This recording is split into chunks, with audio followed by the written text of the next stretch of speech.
Hello viewers, welcome to Sukanta sir classes. তো আমাদের ভূগোলের যে সিরিজ চলছিল রেগুলার বাছাই করা 30টি কোশ্চেন অ্যান্সার নিয়ে এক নজরে ভারতের ভূগোলের, আজকে তার 7 নম্বর video. Upcoming PSC clerkship, railway, WBP, KP সহ সমস্ত রকম এসএসসির সমস্ত রকম পরীক্ষার জন্য কিন্তু আমাদের এই ধরনের ভিডিও ইম্পর্টেন্ট। যেমন ধরো, কোন নদী বদ্বীপ গঠন করে না, গঙ্গা, ব্রহ্মপুত্র, গোদাবরী নাকি তাপ্তি। তো সমস্তটাই আমাদের পরীক্ষায় আসা এবং ভিভিআই কোশ্চেন অ্যান্সার তুলে নিয়ে আলোচনা করা হচ্ছে, ঠিক আছে।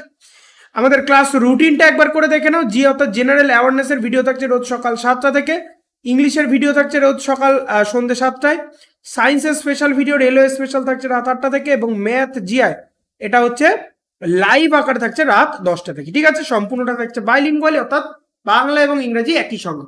যারা এখনো আমাদের টেলিগ্রাম চ্যানেলের সঙ্গে জয়েন হওনি, অবশ্যই নিচে ডিসক্রিপশন থেকে টেলিগ্রাম চ্যানেলের সঙ্গে জয়েন হয়ে যাও সমস্ত ভিডিও পিডিএফ নোটিফিকেশনগুলো পাওয়ার জন্য। ওকে, তো চলে আসো আজকের 1 নাম্বার কোয়েশ্চেন। দেখো, এসএসসি গ্র্যাজুয়েট লেভেলে এসছে, অর্থাৎ সমস্তটা আমরা পিওয়াইকিউ তুলে নিয়ে আলোচনা করছি, ঠিক আছে। প্রিভিয়াস ইয়ার কোয়েশ্চেন অ্যান্সার নিয়েই কিন্তু আলোচনা হচ্ছে। বলেছে ভারতের কোন নদী ভাঙন উপত্যকায় প্রবাহিত হয়? ভাঙন উপত্যকায় প্রবাহিত হয় কাবেরী, তাপ্তি, নর্মদা নাকি কৃষ্ণা নদী। সঠিক উত্তর হয়ে যাচ্ছে নর্মদা নদী, তাই না? নর্মদা নদী, আমরা জানি এটা দক্ষিণ ভারতের একটি অন্যতম নদী। কোশ্চেন নাম্বার 2-তে চলে আসো। বলেছে কোন নদী বদ্বীপ গঠন করে না? কোন নদী বদ্বীপ গঠন করে না? গঙ্গা, ব্রহ্মপুত্র, গোদাবরী নাকি তাপ্তি। তো সঠিক উত্তর হয়ে যাচ্ছে আমাদের তাপি বা তাপ্তি। এই নদী কি বদ্বীপ গঠন করে না, ঠিক আছে, কোনো ডেল্টা বা বদ্বীপ গঠন করে না। দেখো, এসএসসি সিজিএল এ আসা সমস্তটাই আমাদের 2024-এর যত রকমের এক্সাম আছে, প্রচুর এক্সাম আছে 2024-এ, সমস্ত এক্সামের জন্য কিন্তু এই ধরনের ভিডিওগুলো ইম্পর্টেন্ট হচ্ছে, ঠিক আছে। 3 নম্বরে চলে আসো। বলে দিয়েছে ভারতের উপদ্বীপীয় নদীর সাথে যুক্ত সর্বোচ্চ নিষ্কাশন অববাহিকা কি? মহানদী, গোদাবরী, কৃষ্ণা নাকি নর্মদা। সঠিক উত্তর হয়ে যাচ্ছে কৃষ্ণা নদী, ঠিক আছে, এটা কৃষ্ণা হবে, কৃষ্ণা নদী ভারতের উপদ্বীপীয় নদীর সাথে যুক্ত সর্বোচ্চ নিষ্কাশন অববাহিকা। 4 নম্বর কোশ্চেনে চলে আসো। বলেছে উপদ্বীপ ভারতের একমাত্র বহু বর্ষজীবী নদী হলো কি? উপদ্বীপীয় ভারতবর্ষের একমাত্র বহু বর্ষজীবী নদী গোদাবরী, কাবেরী, কৃষ্ণা নাকি ভীম। তো সঠিক উত্তর হয়ে যাচ্ছে কাবেরী নদী। কাবেরীকে দক্ষিণ ভারতের গঙ্গা বলা হয়, ঠিক আছে, দক্ষিণ ভারতের গঙ্গা নদী বলা হয়, ঠিক আছে। চলে আসো 5 নাম্বার কোশ্চেনে। বলে দিয়েছে নিচের কোন জলাশয় মিঠা পানির সম্পদ নয়, মানে মিষ্টি জল থাকে না? জয়সমান্দ, গঙ্গা, যমুনা আর চিল্কা। তো এটা সঠিক উত্তর হয়ে যাচ্ছে আমাদের কি, নিচের কোনটি জলাশয় মিঠা পানির সম্পদ নয়, ঠিক আছে, মিঠা জলের সম্পদ নয়। তো এটা সঠিক উত্তর 3 হচ্ছে না, ঠিক আছে, এটা সঠিক উত্তর হয়ে যাচ্ছে 4। এটা সঠিক উত্তর হয়ে যাচ্ছে 4, চিল্কা হ্রদ, ঠিক আছে, চিল্কা হ্রদ। এটা কিন্তু যমুনা হবে না, ঠিক আছে, যদিও যমুনাতে করা রয়েছে, যমুনা হবে না, এটা চিল্কা হ্রদ।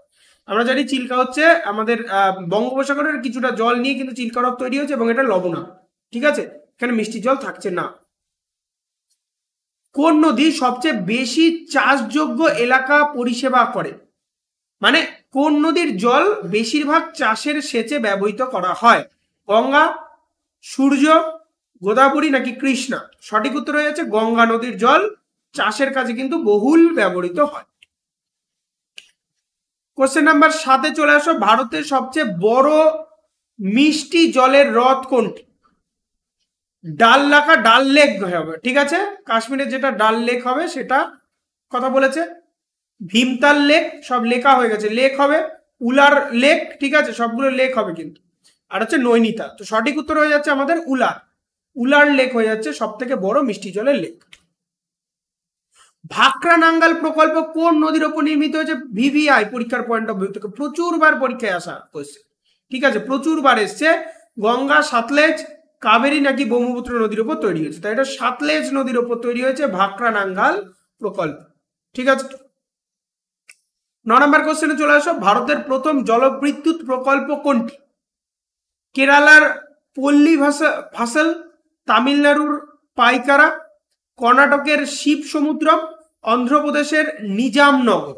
সঠিক উত্তর হয়ে যাচ্ছে কর্ণাটকের শিব সমুদ্রম হচ্ছে একটি ভারতবর্ষের প্রথম জলবিদ্যুৎ প্রকল্প, ফার্স্ট হাইড্রো ইলেকট্রিক প্রজেক্ট। ঠিক আছে, 10 নম্বর কোশ্চেন চলে আসো এসএসসি সিজিএল আসা দেখো 2015-তে, পরেও প্রচুরবার পরীক্ষা এসেছে, কারণ এই ধরনের কোশ্চেনগুলো কিন্তু রিপিট হয়। ঠিক আছে, এই ধরনের কোশ্চেনগুলো রিপিট হয়। বলেছে রাজস্থানের খাল নিচের কোন নদী থেকে জল পায়? যমুনা, ঝিলাম, সাতলেজ নাকি রবি? সঠিক উত্তর হয়ে যাচ্ছে এটা রবি নদী থেকে জল পায় রাজস্থানের খাল। বোঝা গেল? 11 নম্বর কোশ্চেন চলে আসো, বলেছে আহমেদাবাদের তীরে অবস্থিত কোন নদী? সবরমতী, নর্মদা, বান্স নাকি লুনি নদী? আহমেদাবাদের তীরে অবস্থিত, মানে কোন নদীর তীরে আহমেদাবাদ অবস্থিত, দুরকম ভাবে কিন্তু প্রশ্ন আসে। ঠিক আছে, সবরমতী নদীর তীরে আহমেদাবাদ অবস্থিত, আবার আহমেদাবাদের তীরে সবরমতী অবস্থিত। ঠিক আছে, সবরমতী নদী রয়েছে। 12 নম্বর কোশ্চেনে চলে আসো দেখো সিএইচএসএল এ আসা, বলেছে তালচর কিসের জন্য বিখ্যাত? ভারী জলের উদ্ভিদ, জলবিদ্যুৎ উৎপাদন, কেবল শিল্প নাকি পারমাণবিক চুল্লির জন্য? তো সঠিক উত্তর হয়ে যাচ্ছে ভারী জলের উদ্ভিদের জন্য। ঠিক আছে, ভারী জলের উদ্ভিদের জন্য তালচর বিখ্যাত। 13 নম্বর কোশ্চেন দেখো, বলেছে গোবিন্দ বল্লভ পান্থ সাগর জলধারা অবস্থিত কোথায়? ছত্তিশগড়, ঝাড়খণ্ড, উত্তরাখণ্ড নাকি উত্তরপ্রদেশ?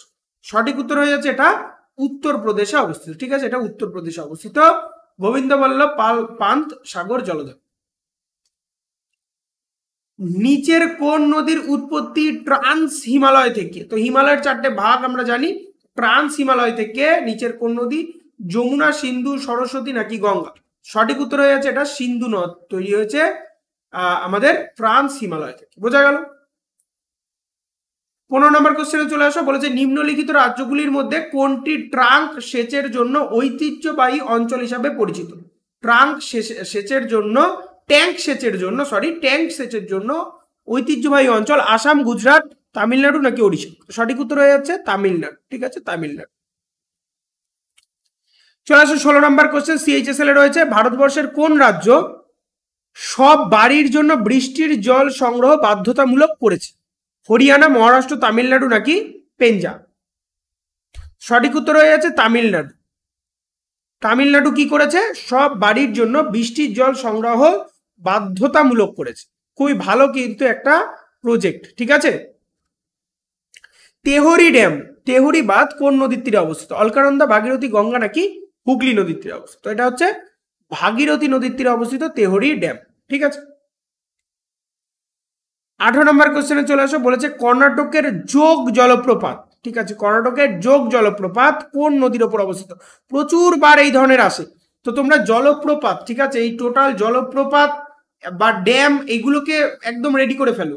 আর আমাদের দেখো আমাদের যে স্ট্যাটিক জিকে, ঠিক আছে, স্ট্যাটিক জিকের যে ভিডিওগুলো যাচ্ছে সেখানে তোমাদের এই ধরনের স্ট্যাটিক জিকে কিন্তু সম্পূর্ণটা কভার করা রয়েছে। ঠিক আছে, কাবেরী, গোদাবরী, সরস্বতী নাকি কৃষ্ণাতে? সঠিক উত্তর হয়ে যাচ্ছে এটা সরস্বতী নদীর উপর যোগ জলপ্রপাত রয়েছে। 19 নম্বর কোশ্চেন চলে আসো, বলেছে চম্বল নদী কোন রাজ্যের মধ্যে দিয়ে প্রবাহিত হয়? চম্বল নদী প্রবাহিত হয় উত্তরপ্রদেশ, মধ্যপ্রদেশ এবং রাজস্থানের মধ্যে দিয়ে চম্বল প্রবাহিত হয় এমটিএস এ আসে। তাহলে প্রত্যেকটা নদীর গতিপথ, ঠিক আছে, প্রত্যেকটা নদীর গতিপথ এই সমস্তটাই কিন্তু পড়তে হবে তোমার। ঠিক আছে, নদীগুলো এবং নদীর গতিপথ কোন কোন রাজ্যের মধ্যে দিয়ে গেছে, ঠিক আছে, কোন কোন বাঁধ আছে নদীর ওপর, পুরো একদম নদী এঁকে তোমার রেডি করে ফেলতে হবে। ঠিক আছে, 20 নম্বর কোশ্চেনে চলে আসো, বলেছে নিম্নলিখিত ভারতীয় নদীগুলির মধ্যে কোনটি পশ্চিম দিকে প্রবাহিত হয়ে আরব সাগরে পড়েছে? নর্মদা, গঙ্গা, মহানদী নাকি গোদাবরী? তো সঠিক উত্তর হয়ে যাচ্ছে নর্মদা নদী পশ্চিম দিকে প্রবাহিত হয়ে আরব সাগরে পড়েছে। 21 নম্বর কোশ্চেনে চলে আসো, নিচের কোন নদীটি নেপালে উৎপন্ন হয়ে গঙ্গায় প্রবাহিত হয়েছে? কোশি, ঝিলাম, চেনাব নাকি রবি? সঠিক উত্তর আমাদের হয়ে যাচ্ছে কোশি নদী। কোশি নদীর উৎপত্তি স্থল হচ্ছে নেপাল এবং এসে পড়েছে গঙ্গার সঙ্গে মিলিত হয়ে গেছে। ঠিক আছে, গঙ্গার একটা উপনদী হয়ে গেছে। সালাল বাঁধ নিচের কোন নদীর ওপর নির্মিত হয়েছে? সালাল বাঁধ নির্মিত হয়েছে চেনাবের ওপর। ঠিক আছে, চেনাব নদীর ওপর সালাল বাঁধ নির্মিত হয়েছে। 23 নম্বর কোশ্চেনে চলে আসো, নিচের কোনটি রাজস্থানে জল সংগ্রহের পদ্ধতি ব্যবহার করা হয় না? নিচের কোনটি রাজস্থানে জল সংগ্রহের পদ্ধতি ব্যবহার করা হয় না? জোহাদ, খাদিন, গুল বা কুল নাকি হচ্ছে ট্যাঙ্কা? সঠিক উত্তর হয়ে যাচ্ছে গুল বা কুল। 24 নম্বর কোশ্চেনে চলে আসো, নিচের কোনটি বৃহত্তম মিঠা পানির হ্রদ, মানে নিচের কোনটি বৃহত্তম মিষ্টি জলের হ্রদ? স্টেনোগ্রাফারে আসা, দেখো ডাল লেক, পুলিকট, উলার নাকি টিকাটিকি? সঠিক টিটিকাকা, সঠিক উত্তর হয়ে যাচ্ছে উলার। এই প্রশ্নটা একটু আগেও একবার বলেছি, ঠিক আছে? একই প্রশ্ন বিভিন্ন শিফটে কিন্তু পরীক্ষাগুলোতে আসে। নেপালের গন্ডক নদী কোন নামে পরিচিত? বিষ্ণুপ্রিয়া, শিবনন্দিনী, নারায়ণী নাকি বুড়িগণ্ডক? সঠিক উত্তর হয়ে যাচ্ছে এটা নারায়ণী নদী নামে পরিচিত, ঠিক আছে? নেপালের গন্ডকী নদী। এই গন্ডক নদীর তীরে একটা অঞ্চল আছে, এটাকে বলা হয় গন্ডকী অঞ্চল, ঠিক আছে? গন্ডকী অঞ্চল বলা হয়, ঠিক আছে? এবং এই গন্ডকীর পাশে আমাদের গন্ডক নদী বা কালীগন্ডক, অনেকগুলো নদী আছে গন্ডকের ভাগ, কালীগন্ডক, ঠিক আছে? কালীগন্ডক নদী, তারপরে হচ্ছে শ্বেতিগন্ডক নদী, শ্বেতিগন্ডক নদী, এই সমস্তটাই কিন্তু নদীগুলো গন্ডকের ভাগ, এগুলো সবই গন্ডকী অঞ্চল দিয়ে প্রবাহিত হয়েছে, ঠিক আছে? এবং আমরা যেগুলোকে নারায়ণ শিলা বলি না, তো এই জিনিসগুলো এইগুলো কিন্তু এই সমস্ত গন্ডক অঞ্চলে বিখ্যাত, মানে এই গন্ডক অঞ্চলে পাওয়া যায়, ঠিক আছে? 26 নম্বর কোশ্চেন চলে আসো, ফারাক্কা ব্যারেজ ভারতের মধ্যে বিরোধের একটি প্রধান কারণ? বাংলাদেশ, পাকিস্তান, চীন নাকি নেপাল? কাদের মধ্যে, মানে ফারাক্কা ব্যারেজ কোন দেশের জন্য মানে বিরোধের একটি প্রধান কারণ? বাংলাদেশের সঙ্গে ইন্ডিয়া। কারণ ফারাক্কা ব্যারেজের জল বেশি পরিমাণে ছাড়লে বাংলাদেশ কিন্তু প্লাবিত হয়, আবার কম করে দিলে বাংলাদেশের জলের সংকট দেখা দেয়, ঠিক আছে? 27 নম্বর কোশ্চেনে চলে আসো, নিচের কোনটি ভারতের সবচেয়ে উঁচু বাঁধ? সবচেয়ে উঁচু বাঁধ কোনটি? সবচেয়ে উঁচু বাঁধ হচ্ছে তেহরি ড্যাম বা তেহরি বাঁধ, মাথায় রাখতে হবে, ঠিক আছে? পরীক্ষার পয়েন্ট অফ ভিউ থেকে কিন্তু বিবিআই। 28 নম্বর কোশ্চেন দেখো, গঙ্গা ভাগীরথী হুগলি নদী ব্যবস্থা হলো জাতীয় জলপথ নম্বর কত? সঠিক উত্তর হয়েছে জাতীয় জলপথ নম্বর 1 হিসেবে এটা পরিগণিত হয়। 29 নম্বর কোশ্চেনে চলে আসো, নিচের কোন শহরে অলকানন্দা এবং ভাগীরথী একত্রিত হয়ে গঙ্গা নদী তৈরি হয়েছে? নিচের কোন শহর? হরিদ্বার, ঋষিকেশ, রুদ্রপ্রয়াগ নাকি দেবপ্রয়াগ? সঠিক উত্তর হয়ে যাচ্ছে এটি দেবপ্রয়াগে, ঠিক আছে? দেবপ্রয়াগে কি হয়? অলকানন্দা এবং ভাগীরথী একত্রিত হয়ে গঙ্গা নদী তৈরি করছে। 30 নম্বর কোশ্চেনে চলে আসো, ভবানী সাগর বাঁধ বা নিম্ন ভবানী বাঁধ কোন রাজ্যে অবস্থিত? ত্রিপুরা, বিহার, তামিলনাড়ু নাকি তেলেঙ্গানা? সঠিক উত্তর হয়ে যাচ্ছে এটা তামিলনাড়ুতে অবস্থিত, ঠিক আছে? এটা তামিলনাড়ুতে অবস্থিত ভবানী সাগর বাঁধ। বোঝা গেল? তো আজকে এই পর্যন্ত, আজকে 30টা কোশ্চেনের সেট এইখানে শেষ হলো। রেগুলার আমাদের চ্যানেলে রেগুলার সকাল 7টায় তোমরা এই ধরনের সেটগুলো পেয়ে যাচ্ছ। ভালো লাগলে অবশ্যই লাইক, সাবস্ক্রাইব, কমেন্ট এবং শেয়ার করো। যা যা কোয়ারিজ আছে অবশ্যই কমেন্টে জানাও। আর যারা এখনো টেলিগ্রামের সঙ্গে জয়েন হওনি, নিচে ডেসক্রিপশন থেকে টেলিগ্রাম লিঙ্কের সঙ্গে জয়েন হয়ে যাও সমস্ত ভিডিও পিডিএফ গুলো পাওয়ার জন্য। খুব ভালো করে পড়ো, be successful in your life.